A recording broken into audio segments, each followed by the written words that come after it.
Kenangi ibu bapa, doakanlah sejahtera. Kita anak harus membela apabila sudah dewasa.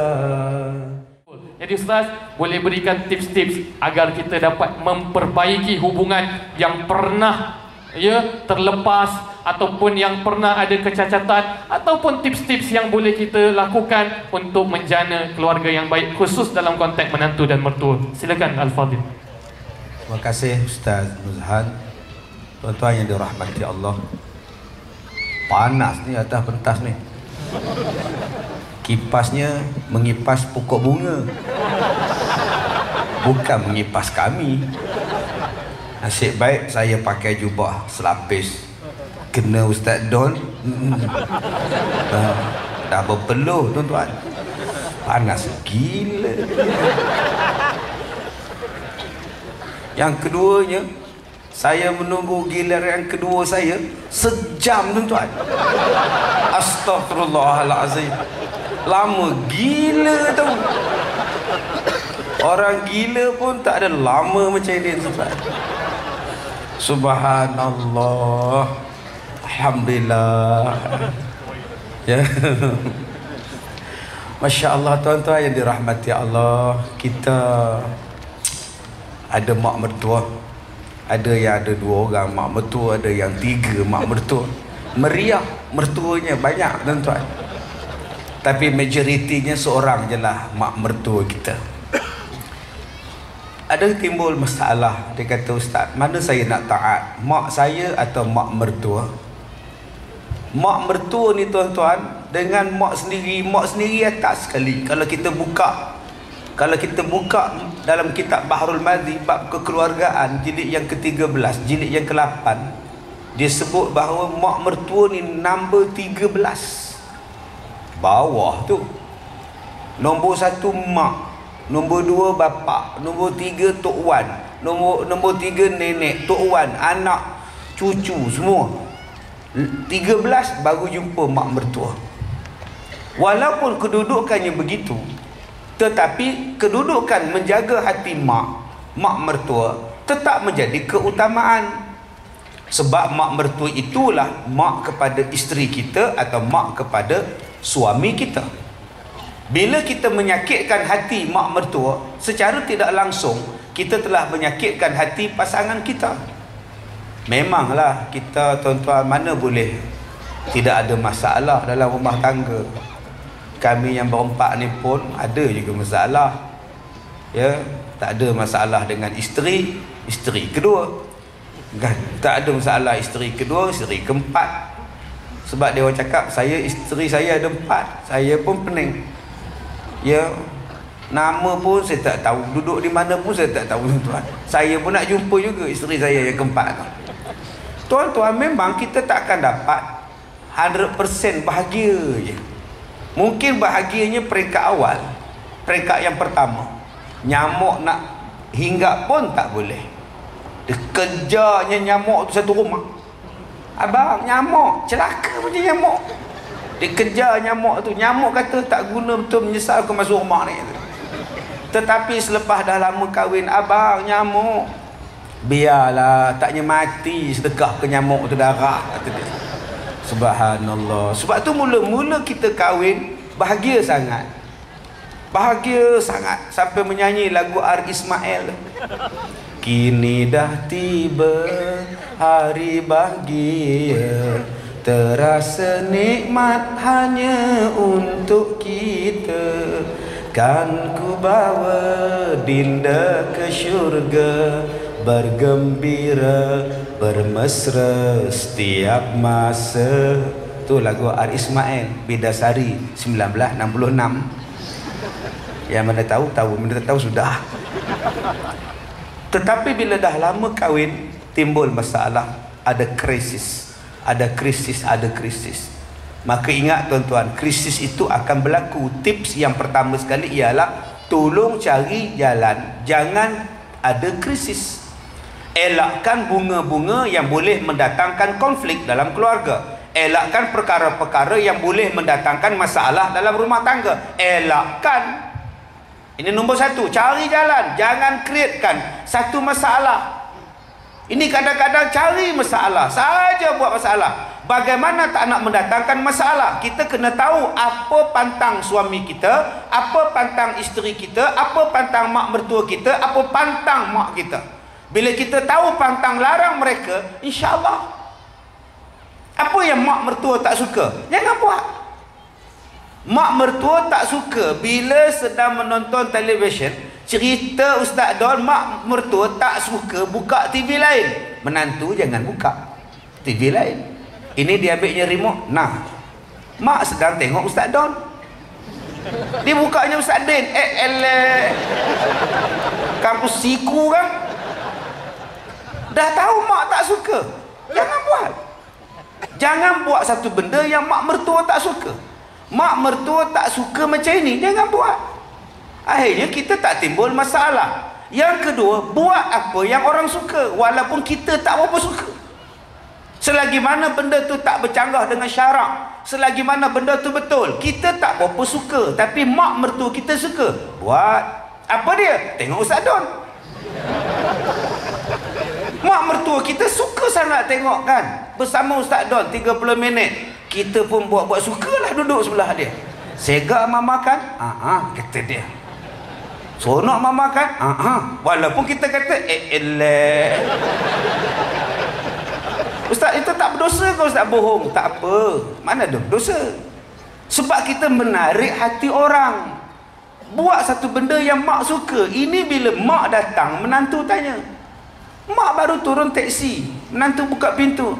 Ya Allah, mak datang. Bila nak balik? Masuk pun belum dah tanya bila nak balik. Astaghfirullahalazim. Al-Kazim. Ya Allah, kan buatkan satu benda yang menyeronokkan. Mak mertua datang, mak datang, mak datang, Ini tidak bergaduh dengan asyik mak awak je datang, mak kita tak datang. Asal datang mak awak, asal datang mak awak, asal mak awak tu datang lah. Mak kita tak datang-datang. Suami jawab macam mana? Mak saya datang, mak saya matilah. Kalau mak saya datang, awak pun lari tau. Tuan-tuan, kita berbakti kepada mak mertua, pahalanya besar. Tips nombor 3 ialah anggap berbakti kepada mak mertua itu mencari pahala.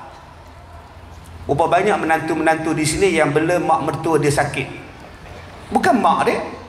Bukan yang mak yang mengandung dan melahirkan dia. Itu mak suami kita.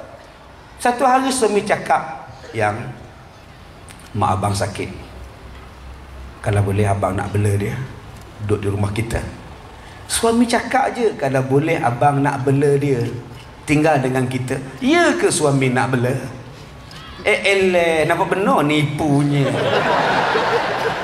Yang akan belanya siapa? Isterinya. Suami kerja, driver pula lori, bawa Singapura, Thailand, hantar trailer tau. Kontainer hantar ke. Bila nak balik? Sekali keluar seminggu. Yang akan jaga isteri, yang jaga mak ialah isteri dia. Sebab itu isteri membuat pengorbanan yang besar. Tak apalah abang, bolehlah saya tengokkan mak awak. Bawalah ke sini. Masya Allah, maknya pakai pampers. Masya Allah, maknya pakai pampers. Menantu basuh berak mak mertua. Berapa banyak mak mertua yang kenang jasa menantu? Berapa banyak mak mertua yang sayang pada menantu? Berapa banyak mak mertua yang kasih pada menantu? Kadang-kadang anak kandung perempuan tak jaga, anak kandung perempuan tak pelihara sebab ikut suami. Anak kandung yang perempuan tak bela, yang belanya ialah anak laki-laki. Anak laki-laki pula dia tak bela 100%, yang bela mak ialah isterinya, menantunya. Tapi berapa banyak menantu ini yang mak mertua ingat. Anak kandung datang hari Sabtu atau hari Ahad, hari Minggu aja, anak perempuan kandung. Itu pun boleh warning pada kakak ipar dia. Akak, mak ni dia tak ada boleh pakai pampers macam ni. Akak kena macam ni, macam ni, macam ni. Begini-gini jarinya. Teringat kita pada Syekh Wan tentang begini-gini je. Akak, mak ni malam-malam pastikan pakai stokin tau, sebab dia tak boleh kaki tau. Dia pula mengajarnya baru datang 1 jam rumah kita. Tapi menantunya, kakak iparnya pukul 2 belum bangun. Sebab apa? Mak mertuanya udah meracau-racau. Mak mertua meracau. Ya Allah, takutnya, ya Allah. Suami isterinya, abang tengok mak abang. Abang ngantuk lah. Abang harus meracau tu abang. Awak lah pergi tengok kejap. Menantu juga yang pergi tengok. Pejam mata cari bilik mak. Berlaga dengan dinding. Aduh, baru jaga tuan-tuan. Menjaga mak. Kadang-kadang yang sakit di hospital, menantu yang tunggu, menantu yang pimpin, menantu yang tolak wheelchair mak dia. Tapi berapa banyak mak yang kenang? Berapa banyak mak mertua yang kenang? Dia dah ingat. Gelang ini untuk anak sulung, rantai ini untuk anak nombor 2, gelang kaki untuk anak nombor 3, anting-anting subang untuk anak nombor 4. Untuk menantu ada? Jarang-jarang. Kadang-kadang. Sebab apa? Sebab kadang-kadang kita tak menganggap itu adalah anak kita, dan kita tak menganggap itu adalah ibu kita. Cuba kita anggap ini adalah mak aku, walaupun dia mak mertua aku. Tuan-tuan yang dirahmati Allah, tips yang keempat yang kita nak berhadapan di dalam rumah tangga ini, bila kita ada masalah, tadi Ustaz sebutkan tadi, selesaikan cepat-cepat. Kita sebagai suami, kita sebagai anak laki-laki, bila isteri kita ada konflik dengan mak kita, selesaikan cepat-cepat. Ambil tindakan segera. Ingat, memang akan berlaku tu benda biasa. Kadang-kadang benda kecil saja. Benda kecil je tuan-tuan. Apa benda kecilnya? Cucu menangis. Nampak tuan-tuan, cucu menangis. Bila cucu menangis, mak mertua komplain. Runsinglah aku duduk sini, menangis saja. Isteri dah terasa. Mak, dia demam mak. Kalau demam ke hospital lah. Aku nak tidur. Astagfirullahaladzim, sabarlah, rasa sangat. Buat macam mana? Mulut orang tua sabar. Orang tua-tua macam itu tenang. Dia nak tenang-tenang. Sebab tu orang tua-tua suka majlis ilmu. Sebab majlis ilmu ni tenang-tenang, senang tidur. Tambah ada kipas lagi senang.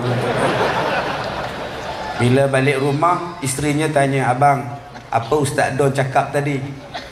Yalah, jelaslah apa yang dia cakap tu. Yalah, dia cakap apa? Isi ceramahnya apa? Kira terang lah apa yang dia cakap tu. Jelaslah kan. Dia muda kan. Yalah, dia cakap apa? Yalah, jelaslah. Rupanya dia tidur. Patutlah jelas. Jelas. Ingat tuan-tuan, tadi Ustaz Don dah sebut dah. Suami isteri mesti ada konfliknya, gaduh-gaduh tu biasa. Tapi cepat selesaikan. Sedangkan lidah lagi tergigit, apa pula suami isteri.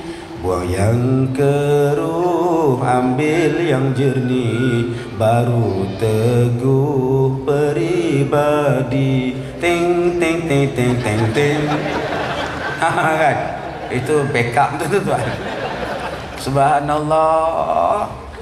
Jadi tuan-tuan, bila kita tengok mak kita tak apa suka dengan menantu kita, cari jalan. Tak suka dengan isteri kita, cari jalan bagaimana mendamaikan mereka. Fa'aslihu, damaikan mereka. Nak damaikan mereka bukan susah tuan-tuan. Bawa pergi berjalan je, bawa pergi belancong je, bawa pergi makan angin je. Susah apa? Kalau dekat Malaysia ada Tesco. Bawa mak kita, bawa isteri kita, bagi duit, pergi Tesco. Baiklah. Suruh menantu tolak mak mertua dia dalam troli tu. Selesai masalah. Ini kita tak cari jalan nak mendamaikan. Kita cari jalan untuk mengkonflikkan lagi. Datang pula ipar, tadi third party. Datang pula kakak ipar, adik ipar, cakap dekat mak, mak memang mak. Kalau dah nama menantu tu mak, orang luar tetap orang luar mak, kata dia. Ini penasihat 25%. Dah nama pemenantu mak, orang luar tetap orang luar mak. Tak sama macam anak kita, darah daging kita mak. Mak pula tak betul. Kita mak. Ya Allah, tuan-tuan, mak mertua dengan menantu sampai mati tau. Saya ulang balik, mak mertua dengan menantu hubungan dia sampai mati, tak boleh kahwin, tak batal sembahyang. Kahwin je dengan anak dia jadi mak kita sampai mati. Masya Allah. Macam mana kita kata orang luar lagi, itu orang dalam dah tu. Layan elok-elok. Yang keenam tuan-tuan, jangan ada pilih kasih mertua, jangan ada pilih kasih sesama menantu. Kadang-kadang mertua pilih kasih dengan menantu. Pilih kasih menantu yang ada kerja, dia sayang. Tambah-tambah menantu yang balik kerja petang-petang pakai spek hitam, bawa kereta sendiri pula. Segak gila. Dah pukul 7 suku spek hitam lagi. Masya Allah. Pergi kerja 7 pagi gelap lagi, dah spek hitam dah. Nampak ke?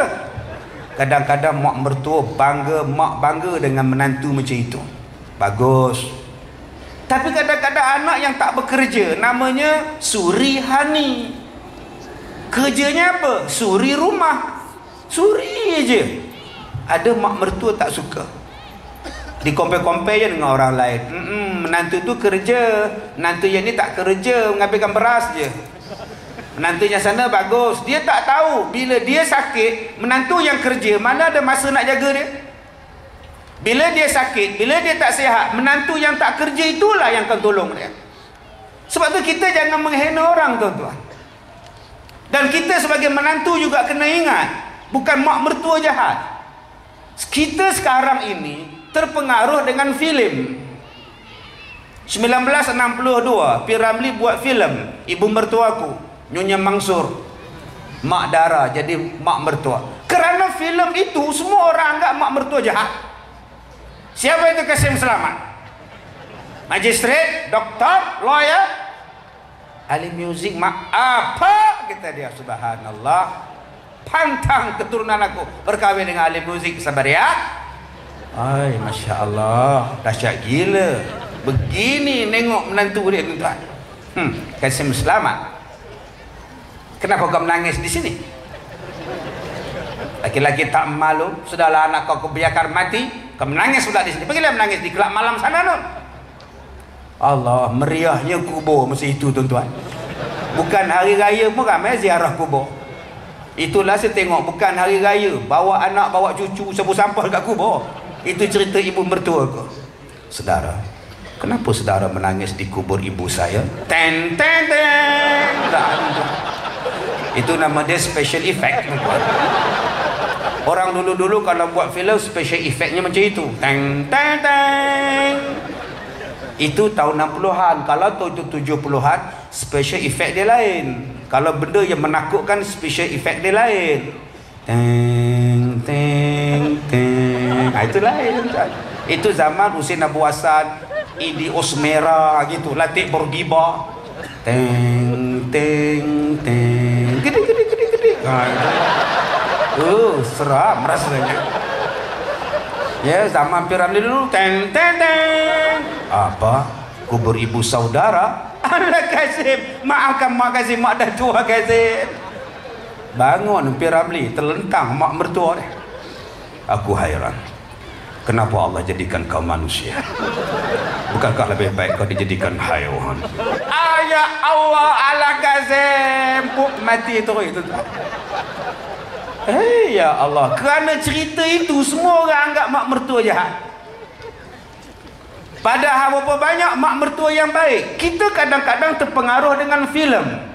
Bila filem tu mak tiri jahat, bila anak kita duda nak kahwin dengan perempuan lain, kadang-kadang kita hasut pada anak laki-laki ini, hasut pada cucu. Jaga bapak kamu kahwin, nanti bapak kamu kahwin kamu dapat mak tiri. Ingat, mak tiri itu jahat, nanti dia cubit, dia pukul. Sedangkan berapa banyak mak tiri yang baik, bapak tiri yang baik. Kenapa tak buat filem mak tiri yang baik, mak mertua yang baik, menantu yang baik? Yang dipamerkan, yang disiarkan, yang dipertontonkan ialah yang buruk, yang buruk, yang buruk. Akhirnya mempengaruhi jiwa kita. Berpuluh tahun kita tengok cerita P. Ramlee, 40 tahun, 51 tahun mak mertua jahat, mak mertua jahat, mak mertua jahat. Lama-lama orang tengok memang kalau ada mak mertua juga kata dia. Bro, relax brother, relax. Apalah, mak mertua kita lah yang jaga baby kita. Mak mertua kita lah yang jaga baby kita. Kadang-kadang mak mertua kita menyusukan anak kita. Ya Allah Ustaz, ya ke Ustaz? Mak mertua pun bersalin, 2 hari lepas tu menantu pula bersalin. Sebelah-sebelah je katil kat hospital. Hai, kata dia. Menantu tak ada susu, mak ambil susu dia, susukan cucunya. Masya Allah. Mak mertua tuan-tuan. Tapi kadang-kadang kita anggap mak mertua musuh. Ingat, mereka bukan musuh. Sebab tu kita kena tackle hati. Macam mana tips yang ketujuh nak tackle hati? Nak tackle hati ni macam mana tuan-tuan? Buatlah sesuatu daripada hati. Bila mak mertua datang, bila menantu datang, buka pintu dari hati. Ya Allah mak sampai. Alhamdulillah, rindu sangat dekat mak. Padahal dalam hati nyampah. Nampak. Sebut daripada hati. Ya Allah mak, rindunya mak. Cium tangan mak. Mak apa khabar mak? Alhamdulillah. Ayah, kamu gila ke apa? Kan ayah kamu dah meninggal.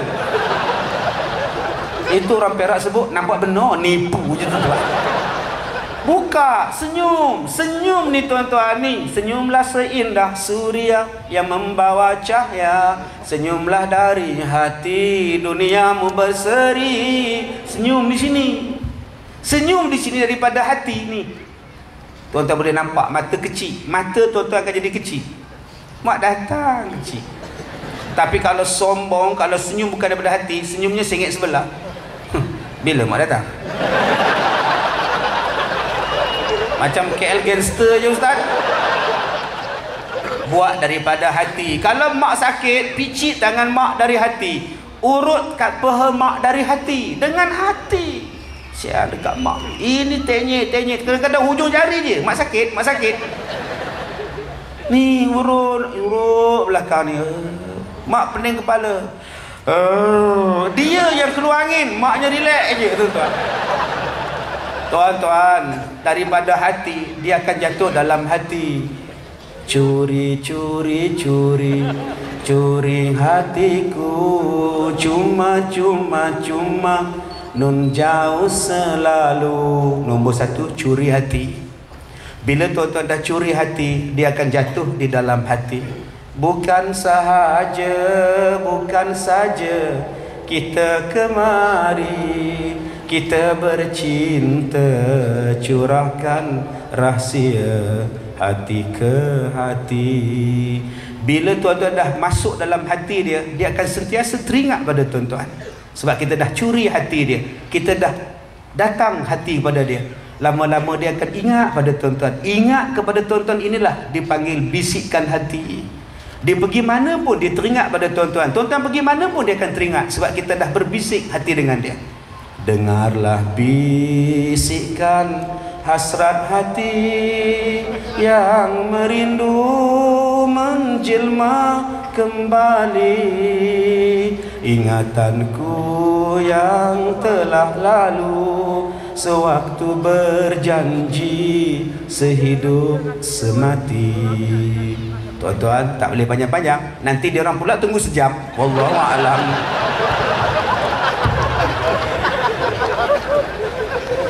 Masya Allah, tabarakallah Ustaz. Alhamdulillah, rasanya terhibur ya. Kalaulah Ustaz, anak menantu balik rumah boleh nyanyikan macam gitu dekat mak mertua dia, Masya Allah. Ini balik rumah ada sound effect Ustaz. Bukan teng teng. Nampak mak mertua teng teng teng teng teng teng. Pun ada juga trik yang Ustaz.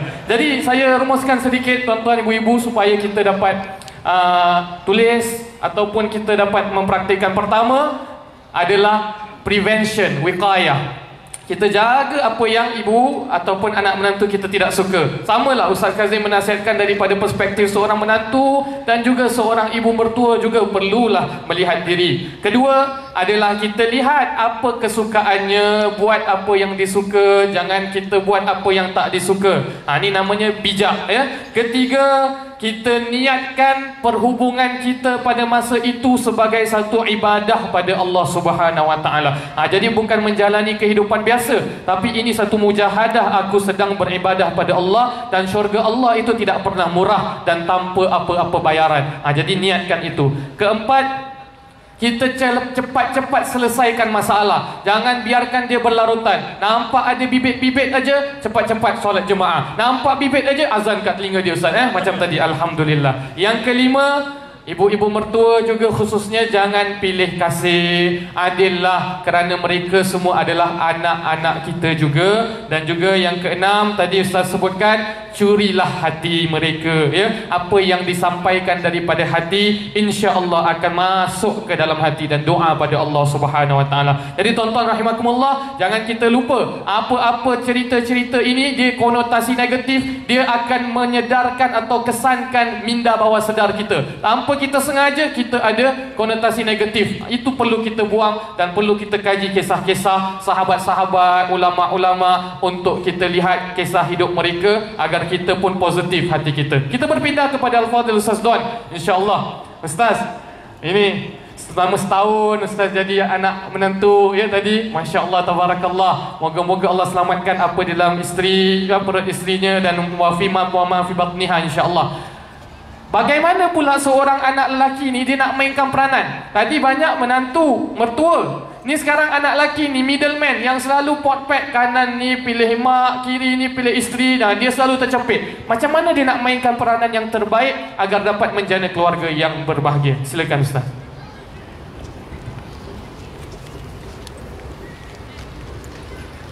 Allahumma salli ala Sayyidina Muhammad wa ala Sayyidina Muhammad. Tiga-tiga dah makan gula-gula hack sah. Tahu jam pula depan nombor malam ni. Inilah kesannya bila duduk seorang-seorang orang muda kat ujung ni. Nak bahan dengan orang sini ni. Allahumma salli ala Sayyidina Muhammad wa ala ali Sayyidina Muhammad. Saya seronok dengar Ayahanda Ustaz Harun, Ayahanda Ustaz Kazim cerita dekat kita, sebab apa yang kedua-dua Fadilatul Ustaz cerita kat kita tadi menunjukkan kata itulah pengalaman kehidupan mereka. Sebab kok mana pun kita ni, experience is the best teacher. Pengalaman kita lah adalah guru yang terbaik untuk mendidik kita. Jadi bila sebut kata experience, orang macam saya ni sekali lagi lah, kalah lah. Saya tak ada experience. Cuma saya nak tarik hari ni semua orang kepada satu benda, iaitu kita dalam kehidupan kita, terutamanya orang Islam, kita ada rukun iman. Rukun iman kita yang 6 perkara itu, yang pertama percaya kepada Allah, beriman pada Allah. Yang kedua beriman dan percaya kepada kitab, malaikat. Yang ketiga beriman dan percaya kepada kitab. Yang keempat beriman dan percaya kepada Rasul, beriman dan percaya kepada hari kiamat, dan beriman dan percaya kepada qada dan qadar. Saya tertarik dengan yang nombor 4, beriman dan percaya kepada Rasul. Saya yakin semua yang ada dalam studio hari ini sebut benda yang sama, beriman dan percaya kepada Rasul. Tak ada pun yang ada di sini yang akan cakap beriman dan percaya kepada Rasulullah sallallahu alaihi wasallam semata-mata. Dan bila ditanya kepada semua yang kata Rasul tadi itu siapa, 25 orang Rasul dan Nabi yang diciptakan oleh Allah yang wajib pada kita, atas pegangan kita untuk kita beriman dan percaya kepada 25 orang Rasul. Tetapi untuk ruangan sikit yang saya nak ambil ni, tetapi saya yakin daripada hujung sana sampailah ke hujung sana, kalau saya bertanya dalam ramai-ramai ni siapa yang boleh tolong angkat tangan kepada saya, bagi tahu dia boleh ceritakan kepada saya cerita berkaitan dengan Nabi Ilyasa. Sedangkan tadi kita kata kita beriman dan percaya kepada 25 orang Rasul. Tapi bila kita bertanya tentang para Nabi kita, kita tak boleh jawab satu pun tentang para Nabi kita. Jadi soalannya kalau kita nak timbul, kita kata macam manakah dengan rukun iman kita? Persoalan ini saya timbul bukan daripada saya. Kami ditanya oleh guru kami kepada diri kami, kami tak boleh jawab anak murid ni. Jadi kita rasa jauh sangat ketika itu. Dan di saat itu kita teringat firman Allah Subhanahu wa ta'ala dalam surah Al-Hadid. Dalam surah Al-Hadid, muka surat belah kanan, baris yang keempat daripada bawah. Allah kata, surah Al-Hadid selepas surah Al-Waqi'ah. Allah kata, وَلَا يَكُونُوا كَالَّذِينَ أُوتُوا الْكِتَابَ مِنْ قَبْلِ فَطَالَ عَلَيْهِمُ الْأَمَدُ فَقَسَتْ قُلُوبُهُمْ وَكَثِيرٌ مِّنْهُمْ فَاسِقُونَ. Sadaqallahul azim. Apa dia? Wala yakunu, janganlah kita semua jadi. Wala yakunu kalladhi, seperti mana utul kitaba min qabl, seperti orang-orang sebelum kita. Saya ambil ni sebab saya teringat tadi Ustaz Kazim ada kata, Ayahanda Ustaz Harun pun ada kata. Apa dia? Kita dalam nak menyelesaikan sesuatu, dalam kita nak mencari jalan penyelesaian, yang seperti mana Ayahanda Ustaz Harun kata, pokok penting kita adalah Quran. Macam Ustaz Kazim kata pula, Quran kita letak dekat atas, kita biarkan dia. Sedangkan jalan penyelesaian semuanya ada dalam Quran. Sebab apa? Kita hari ni ada Quran. Dan rata-rata sini bila Ustaz Kazim kata tinggal Quran atas, saya yakin dalam masyarakat orang Singapura, termasuklah rakyat Malaysia, bukan semua yang tak baca Quran. Kita baca surah Yasin, kita baca surah Kahfi, kita baca pagi-pagi surah Al-Waqi'ah, kita baca sujud sejadah, kita baca surah As-Sajadah, kita baca surah Al-Mulk. Ramai ini semua baca benda tu, betul bagus. Tapi ayat Allah kata tadi apa? Jangan jadi seperti orang dulu-dulu. Mereka ada kitab, kita juga ada kitab. Mereka dulu ada Taurat, mereka dulu ada Injil, kita sekarang ada Quran. Tapi apa pasal Quran kita tak boleh bagi kesan pada kita, tak boleh bagi cerita? Fattala alaihimul amad. Sebab orang dulu mereka ada kitab, tetapi mereka jauh daripada para nabi mereka. Dan Bani Israel mereka bunuh nabi-nabi mereka. Izinkan saya ambil kita hari ini, saya sebut kata apa? Kita ada kitab, tapi kita bunuh memori-memori nabi yang ada dalam diri kita. Kita bunuh nabi-nabi kita dalam ingatan kita. Kita tak ingat langsung dekat para nabi kita yang 25 tadi tu. Sebab apa?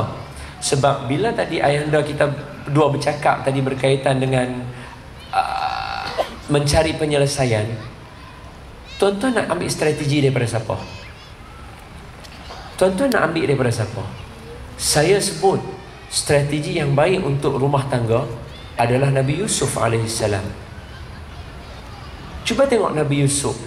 Nabi Yusuf dialah anak yang kena pukul dengan adik-beradik dia 9 orang masa umur dia belasan tahun.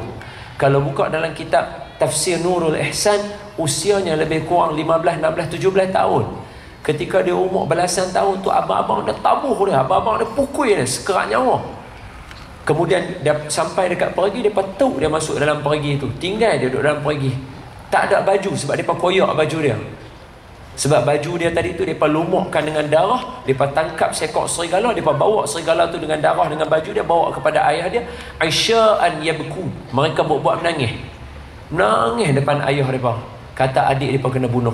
Sedangkan adik dia duduk dalam perigi.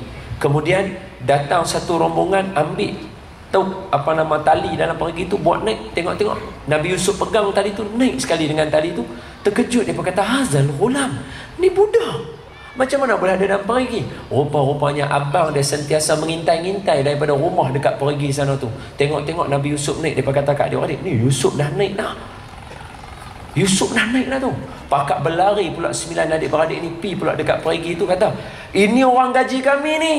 Dia lari daripada kami. Kami cari dia. Mereka gelarkan adik mereka orang gaji. Maka mereka tanya kepada orang yang angkat tadi tu, ni adik kami 2 orang ni, kami nak jual kat mana ni? Ni 2 orang berjalan ni.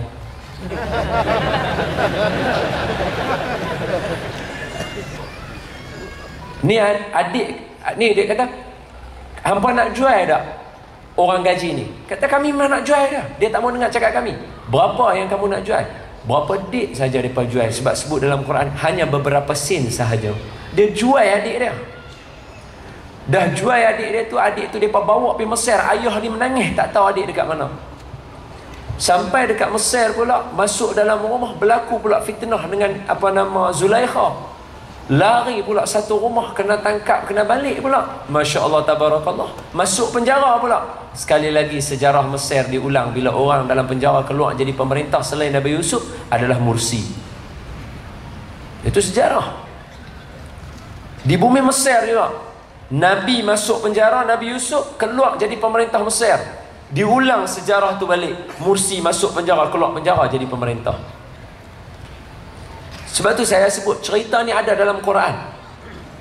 Tapi apa Nabi Yusuf buat ketika mana dia jadi pemerintah? Abang-abang dia rombongan main jumpa dekat dia, minta dekat dia, boleh tak tolong bagi bekalan? Kami tak ada bekalan makanan dah, kita nak buat tukaran.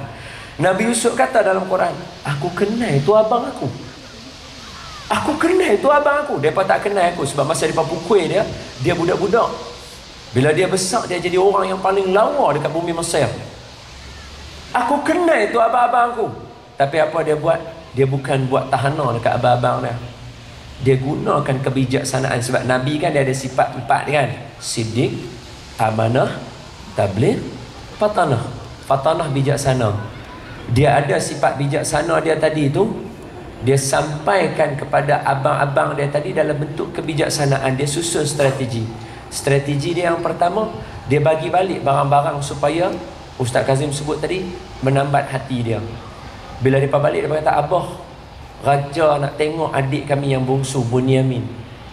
Ayah dia kata, aku tak percaya dengan apa. Jangan takut ayah, Raja ni baik, tengok dia bagi balik bekalan makanan kita. Maka bawalah Bunyamin sampai. Bila sampai pula Bunyamin, Nabi Yusuf pasang strategi satu lagi. Dia bubuh cawan dia tu dekat dalam kereta Bunyamin. Sebab apa dia bubuh dalam kereta Bunyamin? Sebab dia kenal abang sulung dia macam mana. Dia kenal abang sulung dia macam mana. Kita yang duk bergaduh tak ketahuan ni, mak mentua kita pun kita tak kenal apa dia punya favourite dia. Abang kita duk bergaduh adik-beradik, kita abang kita punya kesukaan pun kita tak tahu. Nabi Yusuf dia tahu abang dia macam mana. Sebab tu dia letak bekas cawan tu dalam kereta adik dia bungsu. Sebab apa? Abang dia yang sulung nama Yahuza tu, dia akan kata apa? Siapa yang barang ada dalam kenderaan dia, orang tu lah akan bertanggungjawab nanti apa yang akan berlaku. Dia kenal abang dia. Bila buka-buka tengok Bunyamin, maka Bunyamin kena berjawab. Bila kata dia kena berjawab, Raja kata hang kena denda, tinggal sini, masuk dalam penjara. Nabi Yusuf susun satu-satu strategi dan akhirnya kata guru kami Maulana Syekh di Masjid Kapitan Pulau Pinang, Maulana Syekh Abdullah Bukhari, dia kata apa? Dia kata akhirnya bila semua adik-beradik Nabi Yusuf mai jumpa Nabi Yusuf dengan bawa ayah dia sekali, ayah dia mata pun dah break daripada buta, didudukkan ayah dia dua di atas singgahsana, adik-beradik lain duduk. Maka Nabi Yusuf kata ke ayah dia, ayah, inilah yang aku mimpi dalam mimpi aku. Kata guru kami Maulana Syekh Abdullah Bukhari, semua ke-9, 10 adik-beradik Nabi Yusuf diangkat martabat mereka menjadi Nabi. Hanya dengan kebijaksanaan adik mereka yang ke-11, yang ke-10 Nabi Yusuf, yang ke-11 Abu Bunyamin. Hanya kerana bijaksana adik tadi susun strategi tadi tu, satu keluarga jadi bahagia hidup memerintah Mesir. Semua ni pergi universiti. Semua ni pergi universiti. Dan bila budak-budak lari duk main kat sini, katalah budak-budak main bergaduh, kita main kat dia, adik janganlah gaduh ni, kita kena kongsi sama-sama. Pasal apa kita nasihat kat budak-budak suruh kongsi yang kita tak boleh berkongsi? Kita nasihat budak-budak ni, kita main sama-sama ni, barang ada main seorang sikit, makan share-share lah. Pasal apa makan share-share untuk budak-budak kita nasihat? Kenapa kita tak nasihat kat diri kita? Kita ni sama-sama keluarga, makan kongsi elok-elok. Cuba kalau budak-budak tu mereka pandai, mereka tanya pula kat kita, mak suruh kami kongsi budak-budak, mak gaduh dengan mak mentua macam mana? Ada ngangau kita tak jawab. Semua ni pergi universiti. Takkan kot kerana satu benda kecil pasal lampu tak pasang pun nak bergaduh. Takkan kot untuk budak level universiti bergaduh. Logik lah tuan-tuan lah saya ni. Saya ambil tuan-tuan semua sebab saya memuliakan tuan-tuan kerana saya yakin tuan-tuan bukan lagi di taraf orang yang tak pergi universiti. Tuan-tuan semua orang universiti, Masya Allah tabarakallah, sama ada tempatan ataupun luar negara, Masya Allah tabarakallah. Tapi saya nak sebut satu. Bila sebut universiti, izinkan saya sebut satu perkara. Walaupun kita pergi universiti, tapi kita tetap kurang daripada orang-orang lama. Kenapa? Biasa dengar ada istilah ni. Saya tak tahu Singapura ada ke tak istilah ni. Jangan duduk atas bantai, nanti bisui bungkuk. Sini ada, Singapura ada macam tu. Jangan menerak kaki naik atas, nanti moang mati. Ada sini. Jangan germit pensel depan belakang, sekali lagi moang mati. Germit. Allah, germit apa? Asah, sharpen pensel depan belakang. Jangan sharpen pensel depan belakang, nanti moang mati. Jangan tangkap gambar 3 orang, sekali lagi mati salah seorang. Salah seorang apa? 3 memang nak mati.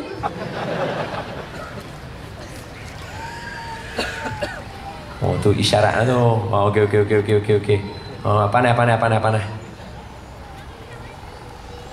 Perkataan orang tua-tua tadi tu, kalau saya tanya tuan-tuan yang duduk universiti, logik tak? Apa kaitan pungkuk dengan bantai?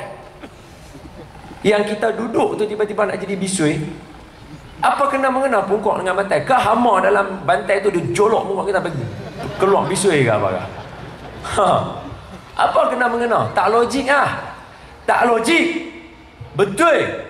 Angkat kaki ni atas, apa kena-mengena mak kita nak mati? Tapi sampai hari ni siapa berani duduk atas bantai? Tidak. Siapa yang berani duduk menerak kaki ni atas? Sampai sekarang siapa berani buat? Kalau buat pun dia rasa macam, mak mati tu. Mak mati apa setahun lepas mak nak mati lah. Itulah yang saya nak kata tadi tu. Itulah hikmah orang tua-tua dulu. Dia bercakap, jerak masuk dalam hati kita. Walaupun dia cakap benda tak logik, tapi benda tu kita ingat sampai sekarang kita tak buat. Yang mana percakapan ini disebut sebagai apa? Percakapan inilah adalah membentuk akhlak dan adab. Kenapa? Izinkan saya ambil 2 minit lagi. Orang muda tak mau cakap lama-lama. Aku dah kenal sekali, lepas balas dendam balik, aku tak mau lah.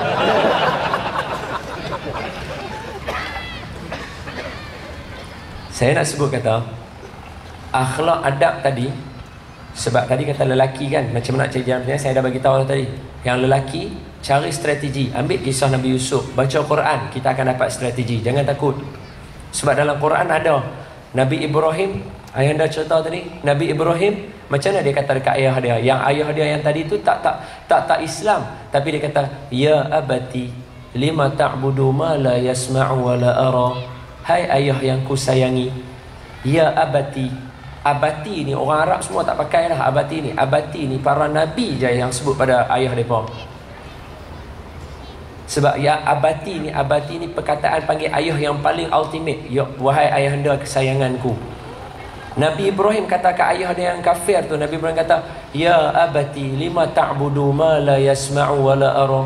Hai ayah yang ku sayangi, kenapa sembah benda yang tak dengar dan tak tengok? Dia bagi ayah dia fikir benda tu. Dia cakap satu bahasa yang bagi timbul. Mak, kenapa mak syik duk marah dia? Takkan dia tak ada baik langsung. Dia cakap satu benda bagi timbul supaya kita fikir. Yang tu strategi yang Nabi ajak kita. Nabi Ibrahim, wallahualam, itu saya nak cerita macam ni. Bila kata akhlak dan adab yang Nabi tunjuk kat kita, kenapa akhlak dan adab ni penting terutamanya untuk orang lelaki?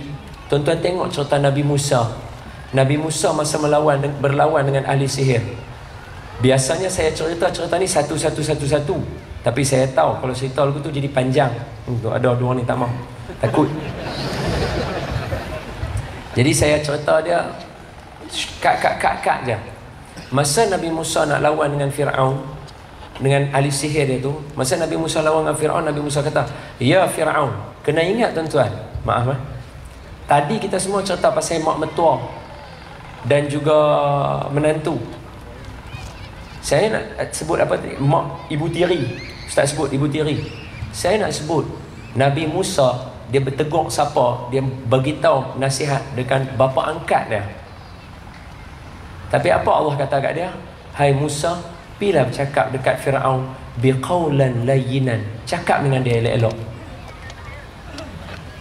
Sebab itu saya selalu nasihatkan orang bila saya dengar daripada ulama, guru pondok saya pesan, kalau orang pesan kat kita, marah-marah dekat kita, gaduh-gaduh dekat kita, mak mertua kita marah-marah kita, salah satu kalam yang ulama ajar apa dia? Sesungguhnya telah datang seorang lelaki yang lebih mulia daripada yang cerita kita. Contohnya kata ada seorang, sesungguhnya dah datang orang lagi mulia daripada hang kepada seorang yang lagi hina daripada aku, iaitu Nabi Musa kepada Fir'aun. Nabi Musa dia seorang Nabi, hang bukan seorang Nabi.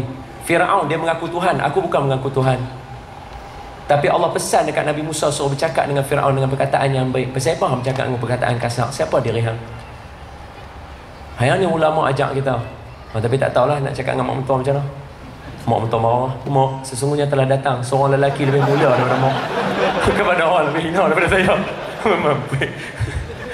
Tuan-tuan buat sendiri lah. Tapi jangan join nama saya, tolong lah. Cuma saya nak sebut kata apa? Nabi Musa bercakap dengan ayah angkat dia. Dia kata, hai Fir'aun.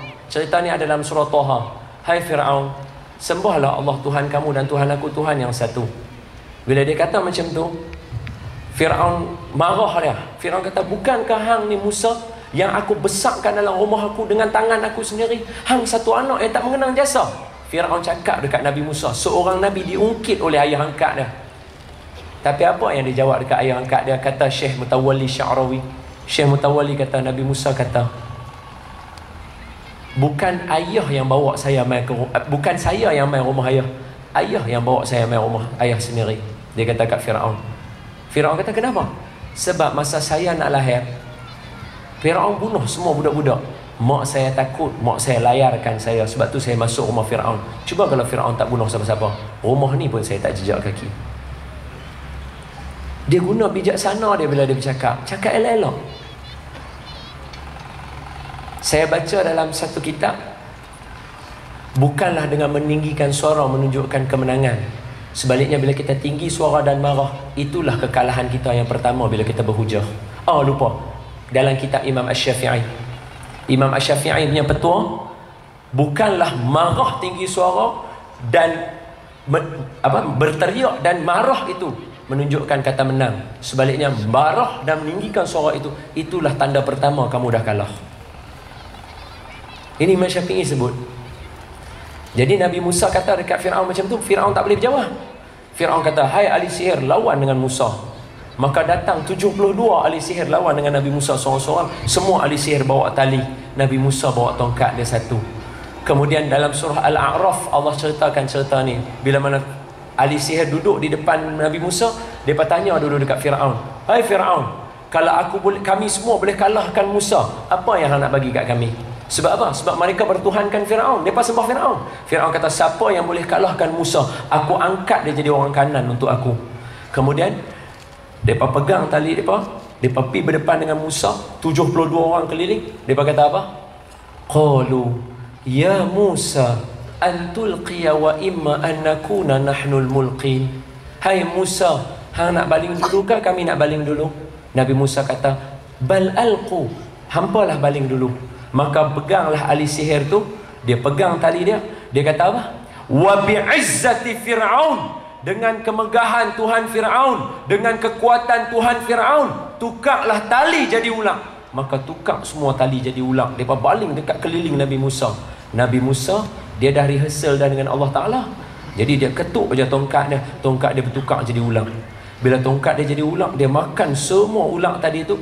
Sujud ahli sihir kerana sambil kata apa? Amanna bi Rabbi Musa wa Harun. Ahli sihir sujud dengan kata apa? Kami beriman dengan Tuhan Musa dan Tuhan Harun. Maka Fir'aun tengok perbuatan 72 ahli sihir dia sujud dekat Nabi Musa tadi tu dengan mengatakan kami sembah Allah Ta'ala. Fir'aun kata, kamu semua beriman kepada Tuhan Musa sebelum aku bagi arahan. Aku pastikan akan tangkap kamu semua, potong tangan kamu silang. Potong tangan kanan, potong kaki kiri. Atau potong tangan kiri, potong kaki kanan. Salib kamu, potong silang. Apa jawab ahli sihir yang tadi beriman dengan Musa, dengan Fir'aun? Hai Fir'aun, buatlah apa kamu nak buat. Sesungguhnya jiwa iman kami milik Allah Ta'ala.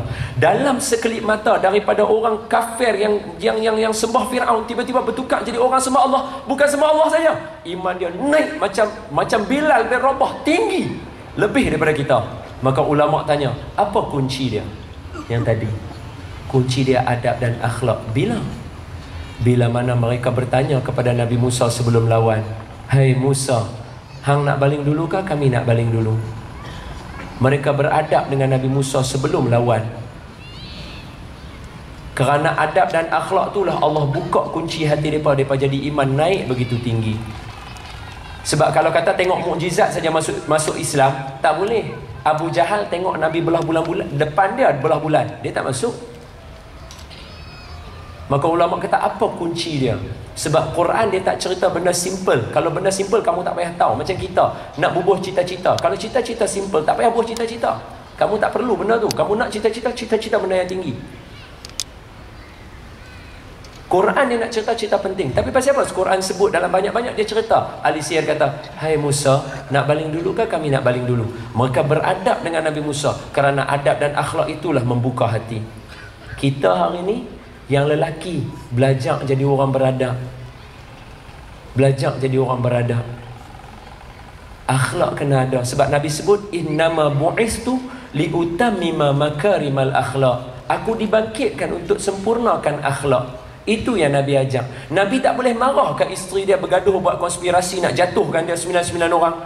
Nabi tak boleh ke buat keluarkan satu fatwa. Nabi tak boleh ke doa pada Allah Ta'ala. Nabi boleh, tapi Nabi ajak kita jadi orang akhlak dan beradab. Saya ulang sekali lagi, tuan-tuan dengan saya sama saja, dengan orang atas pentas ni pun sama aja. Apa dia?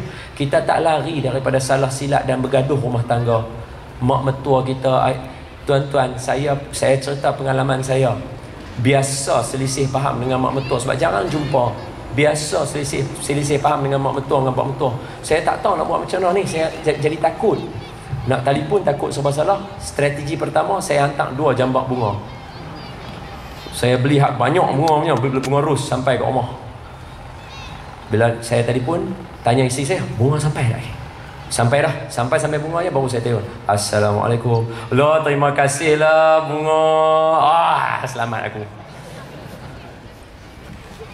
Kita tak lari tuan-tuan daripada buat salah. Confirm. Orang tengok kita mesti ada kurang. Cuma saya nak sebut kata, gunakan kebijaksanaan. Tuan-tuan mengaji tinggi-tinggi, tuan-tuan belajar tinggi-tinggi, tuan-tuan jadi businessman, tuan-tuan jadi management, tuan-tuan anjurkan majlis besar-besar macam ni. Takkan nak handle satu orang, tak boleh. Tuan-tuan bijak, insya-Allah tuan-tuan boleh. Tambahkan dia, hiaskan dia dengan akhlak dan adab. Insya-Allah dia buka kunci. Mak mertua kita sayang kita, isteri kita sayang kita, semua orang sayang kita. Wallahu alam. Habis. Alhamdulillah. Ustaz Zuna, alhamdulillah. Sebenarnya kalau nak diikutkan, kalau kita balik naik kapal dekat Sungai Nil sampai besok pun kita akan duduk bersama sini insya-Allah. Tapi kerana ada keterbatasan, alhamdulillah secara ringkas saja daripada apa yang dapat disimpulkan, adab, akhlak dan hikmah adalah satu perkara yang selalu kita minta hari-hari. Siratal ladzina an'amta alaihim minan nabiyyin wasiddiqin syuhada dan salihin. Ustaz berikan contoh Nabi Musa, berikan contoh Imam Syafi'i dan sebagainya. Tidak ada satu undang-undang one rule fits all, tidak. Tapi ada hikmah. Bagaimana nak dapatkan hikmah? Ustaz tadi nasihatkan, lihatlah Al-Quranul Karim, wa man yu'tal hikmata faqad utiya khairan katsiran.